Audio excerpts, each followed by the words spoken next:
This podcast is brought to you by Impact.com. Impact.com is the world's leading partnership management platform. Are you looking for new ways to acquire new customers? Impact.com can help you drive revenue through partnerships with publishers, creators, or other brands. Visit Impact.com today.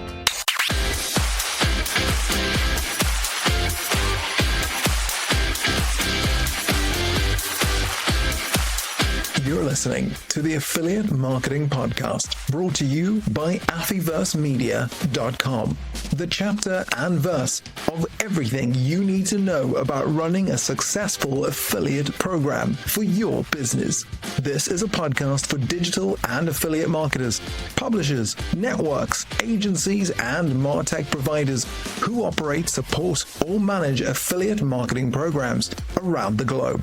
If you want to launch, scale, and grow a successful affiliate marketing program, you're in the right place. In this podcast, you'll learn how affiliate and partner marketing is constantly changing, and tune in to industry experts who are getting behind our mic to share tactical insights and practical knowledge to help your affiliate program grow. Here you'll discover what's new and trending in affiliate and performance marketing, how to run your affiliate program successfully, and gain industry insights from experts and practitioners from around the globe. The truth is, you simply won't find this information anywhere else. Now here's your award-winning affiliate and performance marketing host, an industry veteran, your affiliate marketing guide, and the founder of Affiverse, Lee-Ann Johnston. Welcome to this week's Affiliate Marketing Podcast with me, Lee-Ann Johnston. And today I'm super excited because I've got Robert Glazer on with me. On the mic, finally. Robert, it is an absolute pleasure to have you here. Thank you so much for joining me. Thanks for having me. It's been a long time coming. I think so. Now, I'm going to just formally introduce you for any of our audience that doesn't know who you are. But if you don't know who Robert Glazer is, you've been hiding under a rock if you're working in affiliate marketing. He's an entrepreneur, columnist for Inc. and Forbes, a sought-after speaker and founder and CEO of Acceleration Partners, a global performance marketing firm, probably, I would say, one of the biggest in the world. And really excited to have you on this podcast. I'm a massive fan. Well, thank you. And again, this has been a long time coming. I think we had our first conversation a month ago, which is hard to believe. I know. So before we get into the thick of why you're on this podcast, obviously to talk about affiliate marketing, but I just want you to give a little bit of a backstory because you've written several books about leadership. And I do want to talk about that a little bit today, and two in particular about affiliate marketing. But which of these books did you prefer writing and why? It's like children, right? It's like asking you to pick your favorite. They're all a little bit different. I think, the earlier ones, kind of like music, hold a certain place for me. So I think, Performance Partnership was really my first book and kind of was at the first is the hardest. Yeah. And I think, interestingly, with the greatest challenges comes the greatest rewards. And Elevate was actually an adaptation of the Friday Forward book that was sort of rejected by lots of publishers. And I was challenged to go back and figure out what the story of the stories were. And I spent like a year doing that. And that led to the framework in the book, Elevate, which I have used in subsequent books and a lot of my work to this day. And I rewrote that book 3 times. I remember writing a chapter in the middle of the night on a jalopy van in the outback in Australia because I couldn't sleep on this van. And so it was, I think those two were probably the biggest struggle, but as like anything, it gets easier. I don't know if it gets better when it's easier. I mean, how many times do we see someone write a book or a song or something where, subsequent ones don't get better? Yeah. Well, they always say that there's a book in everybody, but the books that you've chosen to write about are so different. Like obviously your industry, affiliate marketing, you've been in it for ages, but then you kind of went into leadership and thought leadership and stuff, which to me is very interesting. And I have read your book, so that's why I wanted to ask that they're question. related, right? So I think Performance Partnerships was about this industry that we were jumping into, and Elevate was sort of this framework around how we were thinking about building the organization. So they're probably more related than they seem. Yeah. I want to go to your backstory now as well, because normally I start with that, but I was not interested in finding out which book you preferred writing, because that's probably a question that nobody's really asked me, but it was forefront of my mind. So what led you down the path to kind of start Acceleration Partners, and how has that been?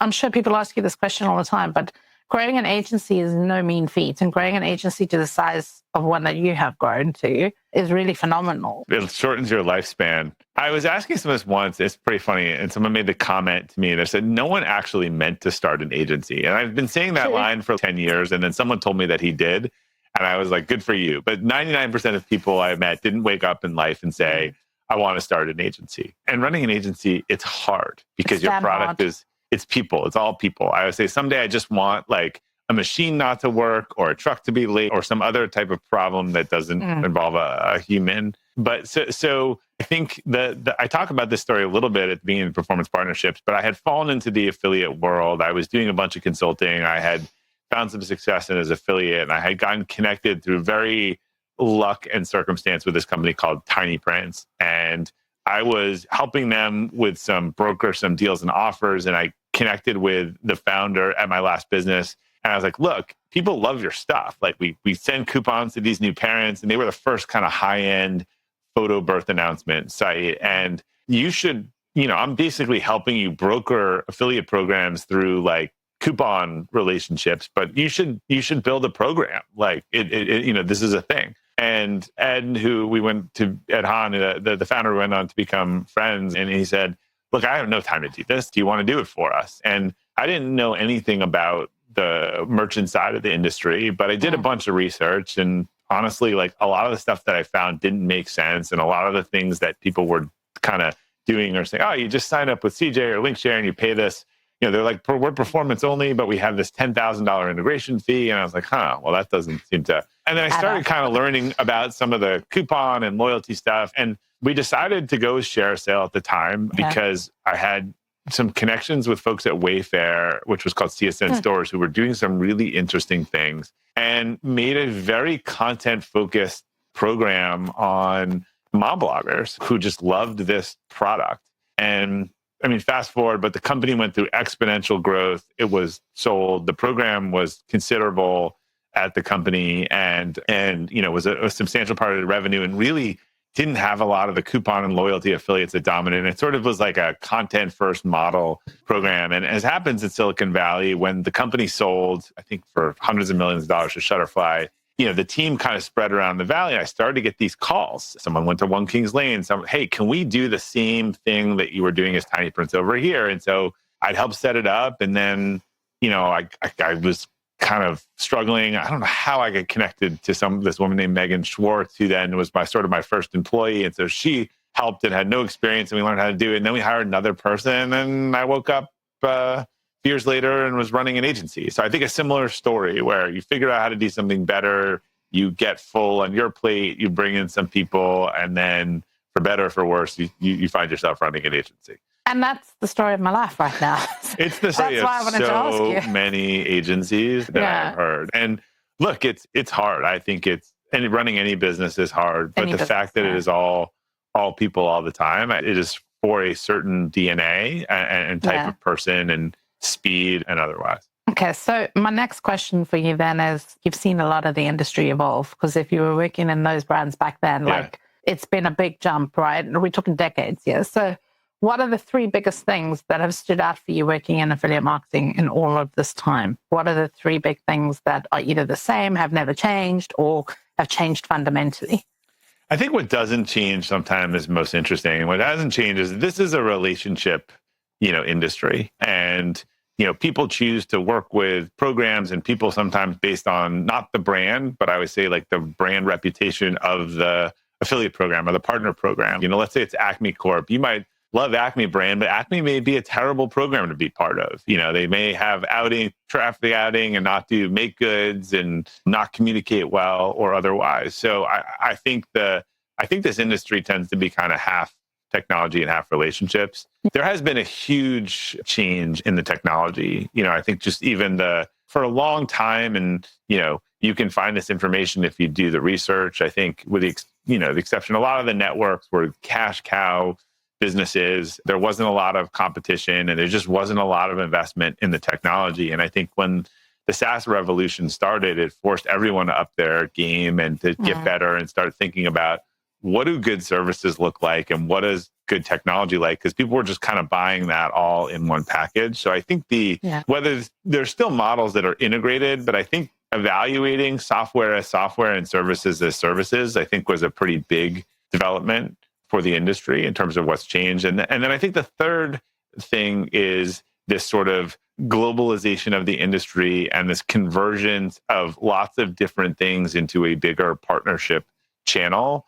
I know the industry was trying to move away from affiliate for years. It kind of settled on performance marketing, but then everything became performance marketing. But I do think if, partnership marketing, and if think about what is an affiliate, that's like a loose relationship. It's used in like credit cards where people that you don't really know. I think it's not just a branding thing. I think this new umbrella of partnership marketing, and to me, when people always talk about what's the size of that and the size of the affiliate market, to me, partnership marketing kind of represents the scaling of business development like principles through software. And so it just represents a very big market that goes beyond, I think, what people talked about traditionally as affiliate. And we've seen influencer merge into that. We've seen some B2B. I think you'll continue. I think companies kind of are more coalescing around like a chief partnership officer or head of partnerships or otherwise.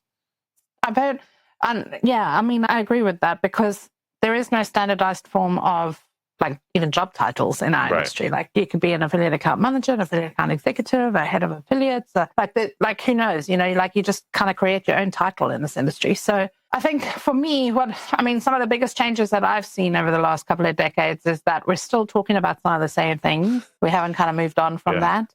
There's been a lot more regulation that's come into this marketplace and a lot more accountability and transparency with the revolution of SaaS. Like tech has got a lot faster, better, cheaper as well to implement. But one thing still remains, and that is like over all of these decades, agencies are still required. And the reason why they are required is because they add value not only in service, in man hours, but also in depth and breadth of expertise, which I think clients working really on their own brand, they don't get that knowledge unless they do partner with an agency that can bring in some area of expertise, whether it's, tech or operations or, strategy, whatever it is. So it's quite interesting that we have a similar experience of what's happened over the last couple of decades. One of the things that I wanted to ask you, Rich, and I am going off script here, not that it's your show, you get to do that. What is the one funny anecdotal story that you can tell that has happened in your career of managing this huge global international agency? Is there one story that sticks out in your mind that you will remember for the course of time of your career of growing this huge agency that you now have? A lot of stories. I'm sure. I can tell you two stories. One about the industry and just one that's sort of around, what growing a company and trying to make everyone happy is really hard. So my agency one, I think I also told this a little bit in the book, but I went to my first affiliate summit in when I was trying to figure out the industry in Vegas. And this was in the heyday of sort of Gen 1. And if you've read Michael Lewis's book, The Big Short, and he talks about in this subprime lending craziness, he goes to this subprime conference. And it's just like everyone's a kingpin. Everyone's making money. Some schmuck he saw years ago who barely had a job is running $1 million business. And he either there's something I don't get or everyone here is like, this is going to blow up. And I had that same feeling at that conference. And I actually met someone named Pat Grady, who a lot of people know in the industry. And I was like, this seems too easy. Like people are making money. There's stuff being thrown around. What am I missing? And Pat's like, you're not missing anything. There's a lot of really bad behavior here that unfortunately, again, I think the model is so fundamental and important that sometimes the baby gets thrown out with the bathwater in terms of how you do it. But this was back in the, early 2000s and before attribution, a lot of the conflicts of interest became apparent. And I remember really doubting myself. I'm like, I must not get this because this seems too good to be true. Yeah. And soon you had the eBay scandal and a lot of those things kind of falling apart. And so it's sort of a lesson I've carried throughout. When something is too good to be true, it usually is, and you had to figure out why. And the answer there was no one understood attribution at all. And everything that was being counted as affiliate revenue was also being counted elsewhere. And the incentives were terrible. And that was like the end of the party before, they talk about in the book kind of Gen 1 ended. My sort of epitome of running an agency was in 2016, right before the US election between Hillary Clinton and Donald Trump. It's hard to say at this time that tensions were very high around the election and things were divided. This is always my thing of like, you can't make everyone happy. And in my attempt to sort of move people off that, I said something to the company around, look, whatever happens on Tuesday, your candidate wins, candidate, like the sun is going to come out on Wednesday, and just keep that in mind. And there was someone who was terribly offended at the organization I had said that, because apparently if their candidate didn't win, the sun wasn't coming out on Wednesday, and how could I not understand that? And that's the moment in my life when I realized you will never make everyone happy. And I think I might have stopped trying at that point. That is kind of like the epitome of the light bulb moment, because in agency life, all you ever do is strive to please everybody. And that's kind of what you paid for. Yeah. And look, this is broader sense, but I think companies have really gone off the rails in the last couple of years, getting involved in all different things, trying to make everyone happy. And to make everyone happy, you have to take mediocre positions that are sort of compromised on both sides. And I think one thing we've been careful of over the years, I was talking about the vocal minority, right? So we've been a remote company for 15 years. Well, when someone comes in and it's, their thing on, we should get offices and we should do this, and there's no, you should go work at a different company that has offices. Like 98% of the people here don't want that. And it should be 100%. So sometimes you let a couple of voices kind of hijack the narrative. And so I think I've learned, I used to get upset about, what did we do? Or why is this person upset? I think it's okay for some people to be upset if the vast majority of people want the same thing and you're doing that. So we had to try to separate things that we're doing that aren't right, that are impacting a lot of people. This is one of the reasons we tried to move away from anonymous feedback, which we had, because one person can make a lot of noise and complain about everything.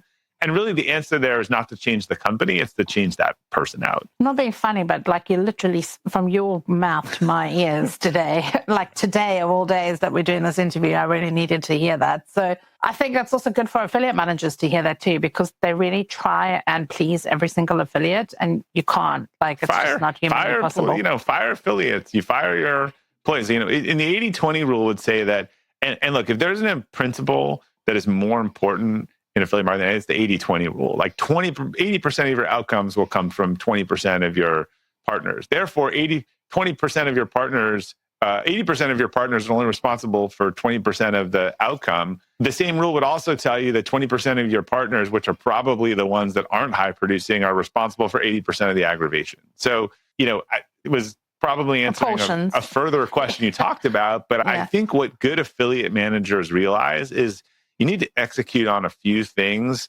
well that are really working, and to lean into those and not try to boil the ocean. Yeah, I love that. Don't try and boil the ocean. All right. I'm going to go a little bit controversial here because I feel I can with you. So some say SEO and paid media are about to take a hit, what with cookies deprecating. And this means the ubiquitous nature of affiliate is looking more attractive to double down on and invest in. Now, I know I'm biased because I've been telling people to invest and double down in affiliate marketing for years, but the truth is, what would you actually advise to listeners to feed that back up to the C-level suite to persuade them to give more buy-in to this?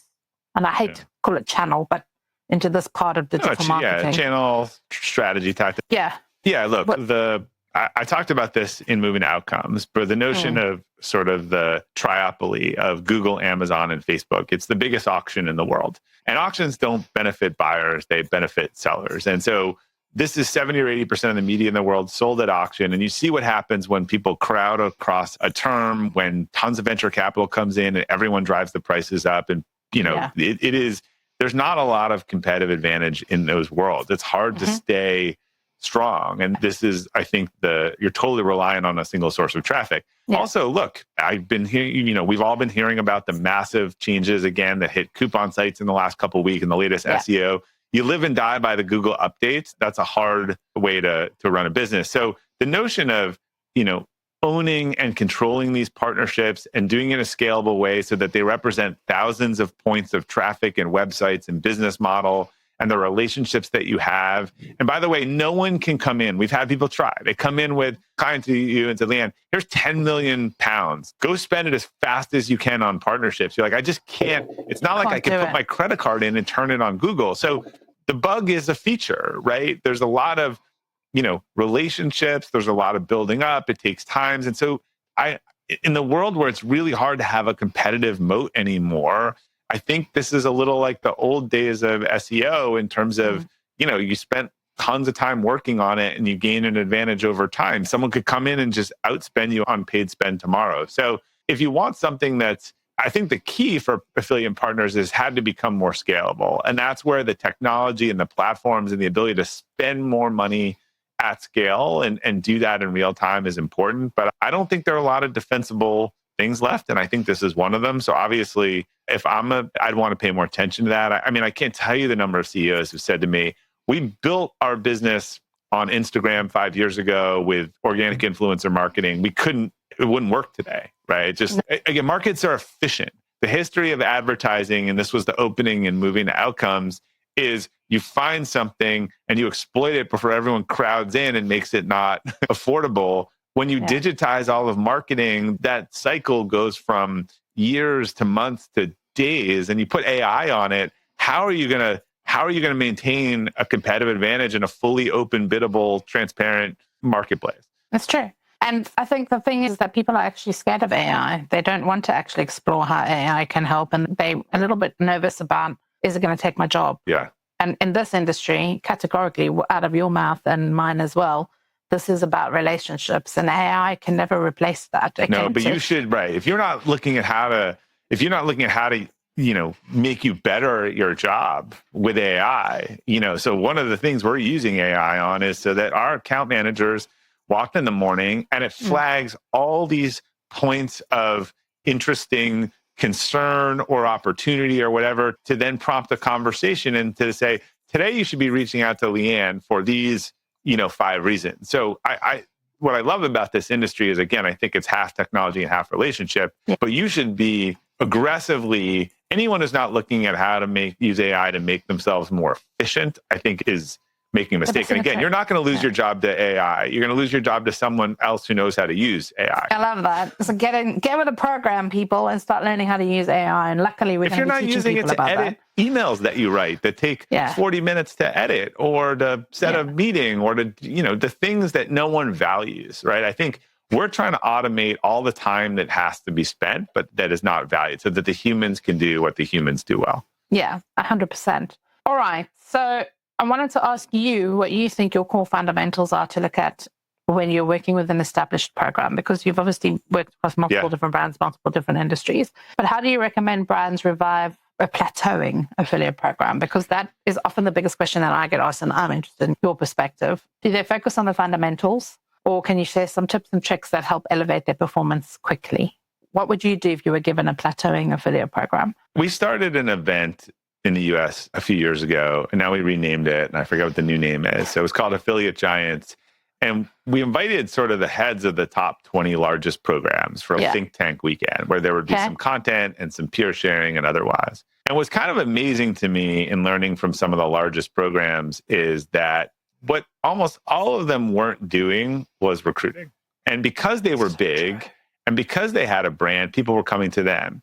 But if anyone has a sales force and they say to the sales force, just sit around and answer your phone and don't call any of the target customers that that doesn't work. And so there was this light bulb moment of, we're like basically responding to the people who reach out to us, but we actually don't have a business development, recruiting philosophy, mindset, strategy otherwise. And so that's the first thing to do. If you haven't been, you can't have a growing program without a growing publisher base. And the amount of people who are just relying on inbound is interesting to me.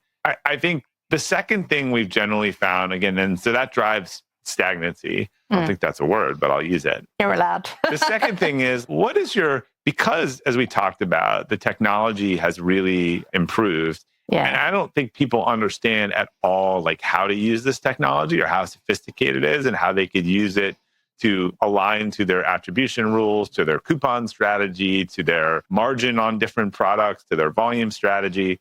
So it's to understand, what is the business value? What kind of customers do you want? What kind of basket size? What things do you want to pay for? What things do you not want to pay for? And sort of augment the technology to support those goals, and then go and try to optimize the program around those goals. And so those are the things I think off the bat, I would say with a lot of big programs, is they aren't incentivizing the behaviors they want. They're not recruiting. They're not kind of using data to look at the programs and make good decisions. Most people, most people are using these platforms, only a fraction of the technologies that these platforms have. That's true, because we often get into a client's program and we find, but you're not even using all of these abilities over here. And it's just because they don't have training on the platform. They integrate with the platform and they use the reports, but they don't actually have full training on how to leverage the engine that's sitting behind their program. They have some jack of all trades person who spends a quarter of their time. I mean, I'll go back to the thing you said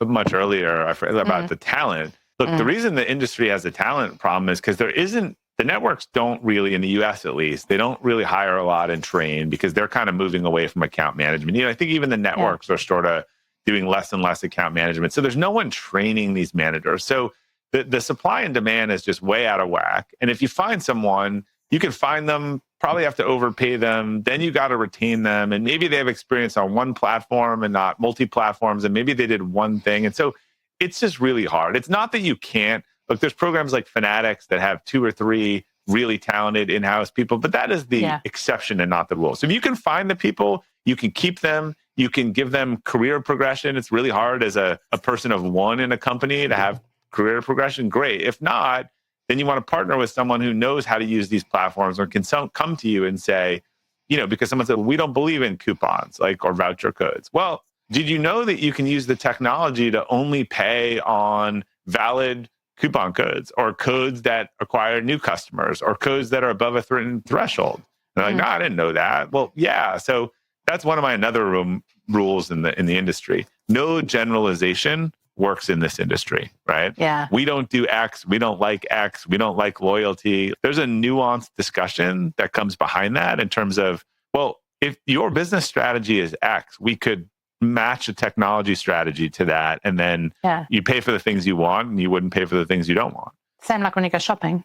You only pay for the things that you put in your trolley. You don't pay for everything that's there, right? Right. So the amount of people we don't do voucher codes. Well, I agree with you. I don't like the codes that are made up that don't link to anything. But if we make those uncommissionable, but did you also know that voucher code site has 20 million text numbers and they could text an offer and drive people to your in-store outlet? I didn't realize that. Well, yeah, this is why if you don't have the depth of experience in this, you don't even know to ask for those questions. Yeah, because you don't know what you don't know. So another reason why agencies exist. Right, and I'm sure not that I'm trying to sell the agency No, but I'm sure you've seen, look, all the time, you are introduced to a new client, let's call her Sarah, and Sarah comes in and now runs the channel in-house, and you're going to work with her, and Sarah comes from paid search or otherwhere and has never worked in the affiliate channel before, and now she's taking over a $50 million affiliate program. Where else does anyone do this? Where do they have someone come in and take over a massive SEO or PPC program with zero experience doing it? And now, what I appreciate if Sarah says, look, I'm smart enough to know what I know and know what I know, and I'd love your help with this, and let's partner on this. That's half the Sarahs. Maybe that's a 10th of the Sarahs. The other 90% of the Sarahs come in and have no idea what they're talking about, but they just want to put their stamp on and don't want to admit that they don't know what they're talking about. And generally in marketing, you are a generalist across enough channels who knows enough to be dangerous and knows if people know what they're talking about and understand the data and make the decisions, or you are a specialist who understands the depth in your channel. I don't buy people that pretend to be both. I just really haven't seen it. Yeah, totally agree with that. All right. Now, having built a successful global performance marketing agency, I want to hear what some of the biggest lessons you've had in doing this. So things like, how did you position the value of working with a performance marketing agency? And this is really, I'm actually being selfish here. So anybody listening to this podcast, this is the question that I wanted to ask you, because one day when I grow up, I want to be like you. But what are some of the biggest lessons that you've learned in building acceleration partners that you're willing to share with everybody else? They could be personal lessons or business lessons. What are some of the biggest things that you've learned? Yeah, what learned is one of my favorite quotes, what the wise man does in the beginning, the fool does at the end. So I think you have to be early on things when you sense something. We very early sensed that, we went very early with the industry and upset a lot of people in performance partnerships when I sort of came out and said, look, network-based management is a conflict of interest. And everyone's like, well, at least it could be. So your failure to acknowledge how you would you represent buyers and sellers in the same transaction. So tell me about the protections in place not to do that. And so we put a stake in the ground where we said, look, we don't think your network should be managing your program, 15 years ago. And that was a pretty controversial take. And, someone at one of the big networks who went off a handle when I said this years later told me when they left that I was right, and we've since become friends. But it was very hard for them to sort of admit that, because there were a lot of obvious, I'm like, you're literally compensating and bonusing your account managers on the performance fee. You think they're going to do anything that reduces the performance fee? Like, it just doesn't make sense to me. So I think you need to take stands and have conviction, and you need to be early on things. You need to try stuff that's not going to work. If we are a premium firm, we have tried different strategies of a lower tier offering. We know that some brands come in and they're small to start, and we failed at that 4 or 5 times. And really in the last year, took all of those lessons and learnings and built a kind of program called Advantage that's been doing really well and directly benefited from everything we learned that didn't work. And then you got to focus on people and leadership. I think as an agency, as a professional service firm, the people are your product. And I think uncharacteristically, we focused on a lot of leadership development and the things in Elevate, and thought a lot about how we build the organization and how we build leaders and managers, and put a lot of time and energy into kind of building the next generation of leaders at the company, knowing that was going to be one of our most important things. There's no one magic bullet. I think I always like the quote to kind of, how you do anything is how you do everything. And I think we've had a commitment to quality just across different parts of the organization. That extends to, if you send our team a bill and hearing back from them, and working with our marketing team and legal and operations, you set a standard. I can't tell you how many companies, I deal with bills and you can't get in touch with their AP department. They just can't pay their bills well. Like, to me, that's all part of being excellent. Like, it's a cultural thing that extends throughout the organization. But I do think we did focus on 2 things pretty well that people maybe over-index on one or the other. One is the tactical expertise around affiliate marketing and partner marketing, and learning the new platforms and being on the edge and making sure our product was really good. So there's the product, right? But then there's also the organization. And a lot of people work on the organization and let their product go stale. And maybe more often than not, people are really good at the product, but the organization isn't good around it. And I think ultimately you need both of those things to succeed. You do. You really do. Everything you're saying to me today, totally agree with that. I want to talk a little bit about M&A and the landscape now, because I know you've got a lot of thoughts on this, but the industry has grown. We're seeing a lot of digital agencies come out. We're seeing a lot of performance marketing agencies come out. We're seeing a lot of market consolidation, people buying other people. What are your thoughts on where M&A is right now? There was a ton of M&A, right, 2 or 3 years ago, and then the market got difficult. Rates have gone up. There's a lot of capital out there, and it's coming up on this sort of 5-year expiration period that needs to be invested in private equity. And it's been hard to get deals done because the growth has slowed and the debt has been higher. When I went to Affiliate Summit this year and I talked to a lot of companies, what I noticed was there's kind of this explosion of what I would call middleware. And this is, you used to have someone, a publisher join a program on a platform. And you have kind of bigger publishers these days. And there's a whole bunch of these people that kind of sit between publishers and networks, and they offer a value-added set of features, whether it's the ability to, stock out products or switch links or, create all kinds of new types of links and do things. They're attracting a lot of the people to join them, and then they're plugged into the network. So now you don't have to chase programs and networks or otherwise. But what I noticed was this one has feature 1, 2, 3. This one has feature 2, 3, 4. This one has feature 4, 5, 6. And they're all not big enough. But I think what has happened is they need to bulk up. When they bulk up and have this amazing set of features, then someone like an Impact or an AWIN or CJ is going to kind of buy them and integrate them. And then as an agency, being a partner to one of these bigger platforms is going to become, more interesting. And then you want multiple features. Like we've acquired a couple different firms, and one in the influencer space that has allowed us to start offering sort of crossover influencer affiliate services, which has become increasingly popular. And so there's a lot of pent-up demand. I think as rates start to fall into next year, you are going to see smaller and mid-sized fish kind of running to pair up.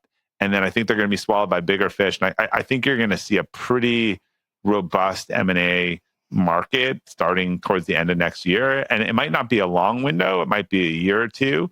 But look, this industry deserves to have public companies, large things. And as someone once said to me, and I think for all the people in the industry, it is relevant. When your industry starts to consolidate, there's kind of three options. You become a roller. And that was the strategy we took, partnering with a private equity firm and starting to acquire the pieces that we thought were missing. You roll in. I think you say, oh, look, like I need to partner with this mid-sized fish so we can then, move up because there's market dynamics. And the third is you kind of get rolled. I think the people who just sit on the side and don't acknowledge the dynamics changing in an industry, you can find yourself in a disadvantaged position. And a lot of people, my experience is a lot of people, are worried about being too early in doing something. And too early is not the problem. Too late is usually the problem. Yeah. Well, you can't do a deal if you're too late for the market. You can definitely do a deal if you're a little too early. Totally. Yeah, absolutely. So now it's time to look around.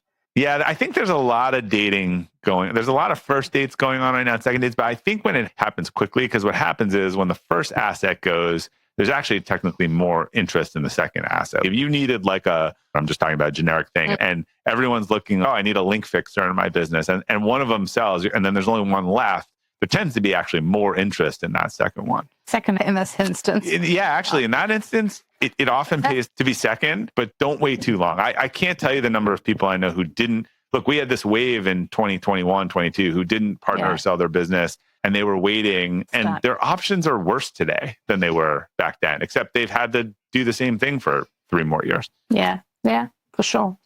All right, so you're about to publish a new book around changing the 2 weeks notice paradigm, which I absolutely love because people do move around a lot in our industry, and managing that kind of change in people and managing that well when people exit is difficult for most people. Yeah. So, and it's the same for, when affiliates stop promoting you and they move on to somebody else, like that whole exit strategy of when people don't want to work with you anymore, it needs to be better managed. So talk to us a little bit about what the 2 weeks notice paradigm is. So for Europeans, this might be a little foreign, but if you work with American companies, you know that there's this standard in the US when you leave a job, you give 2 weeks notice. You don't have to. You can leave the same day, but there's sort of a standard. We don't have the contractual types of employments and notice that you have. And similarly, if someone's fired, they're often given 2 weeks severance, if they're new in the organization. And the book hopefully appeals to people outside the US because it talks more philosophically about just the ending of jobs and why we can't create a better... People aren't going to work at our companies forever. The data would say if they're under 30, you'd be lucky if you get 2 years these days. Yeah. So let's not pretend, let's not have the end of this, of employment always be the same thing. I'm sick, because the same thing would happen there. Even if I had my statutory notice, when you're doing your interviews, you're leaving, you're sick and you have job stuff and then you tell people you're leaving, it's still a surprise. So how do we change this playbook, make it okay to leave, make it okay to start these conversations, and particularly in professional services where it's really disruptive? Like we have people working at our company that are going to be leaving. It's sort of part of a transition program. They say, look, I want to leave. It's not a taboo thing. And we kind of make a plan to work it out. And so they can look for a job and otherwise. And I think everyone follows this current system because they don't have another playbook. And this sort of shows some of the things that we've tested in the companies I talked to around, if we hire well and we focus on engagement, why can't we make leaving less taboo? We're operating like people are going to work at our company for a lifetime, even though we just know that's not the case. But also it's about respect. It's about mutual respect. And a lot of what you said about this industry is about building relationships. And I think when you do tackle things head on and you have honest conversations and you manage these things with respect to each other, then it doesn't have to get awkward or, callous or... And it becomes a competitive advantage. The brilliance of AWIN's business model for years in Europe was all of these people who loved working there went on and went in-house and they hired them. I mean, we just looked at some of our data. One of our biggest sources of new business this year is AP alumni. It's people that have left the company, and done it in a way that we both feel really good about it. They go on to a new opportunity and they end up in a leadership role at a company that needs help on their program years later. How do I become an AP alumni? All right, let's end this podcast off with me asking you to leave our audience with just 3 nuggets of your sage advice. I mean, you've already given loads in this podcast, but What should businesses be doubling down on now to succeed in 2025 from your perspective? Is it businesses in the industry? In or outside? I mean, we touch a lot of ears in this podcast. Yeah. I've been writing about this a lot in the last couple of weeks, particularly as companies have gotten focused on politics and everything. And I think just focus.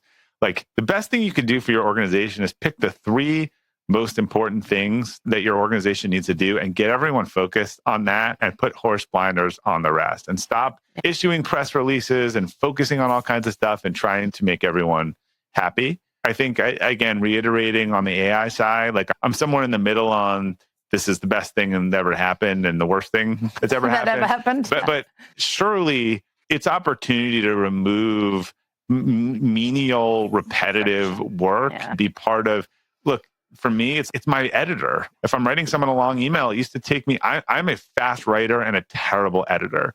So just plugging it in, does this have any typos in it? You know, and getting that out of the way, like that saves 10 minutes on every email. That's time I can do elsewhere. So thinking about how to use technology, you know, smartly, you know, in the things that you're doing. And I think the third, you know, heading into 2025 is we've been managing, I think the last couple of years, particularly in defense. I think everyone's kind of was worried that like the bottom was going to fall out. And we've all been playing defense for so long. And I think we need to get companies switch back to offense, which is we got to make some bets. We got to put some stakes in the ground. We got to get some big goals and stop worrying about what's going to go wrong and think about what might go right. I always feel like we need to get comfortable with failing forward again, because for the last 3 years, post-COVID, all the rest of it, we've just wanted to protect what we know. And I think next year, it really feels to me, from all the people that I'm speaking to across the industry, that we really do need to lift our heads up above the parapet, and better or worse, like he needs to be seen and heard. So figure out how you're going to do that and focus on which channels you're going to focus that effort on or into, and really double down on it. You might be wrong, but it's better to make a bet, right, and go for it. And yeah, look, we saw this with our leadership team in our board meetings.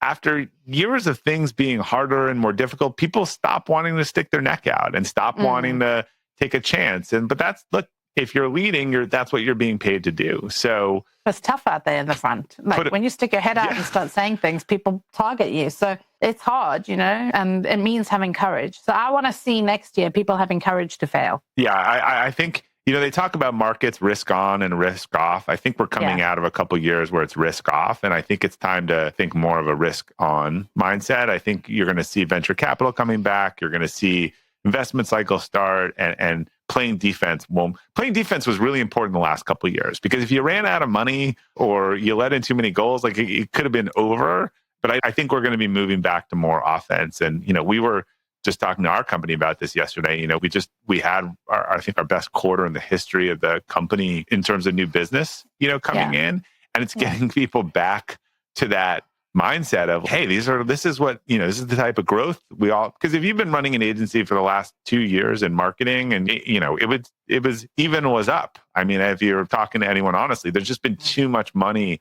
pulled out of marketing by companies that ran in trouble. And so for those of us remembering from 2 to 3 years ago, when, you know, 10, 20%, 30% growth a year was normal, a lot of people haven't been through that a while. And I would say that growth stress is healthy stress. It's much better than there's not enough work stress.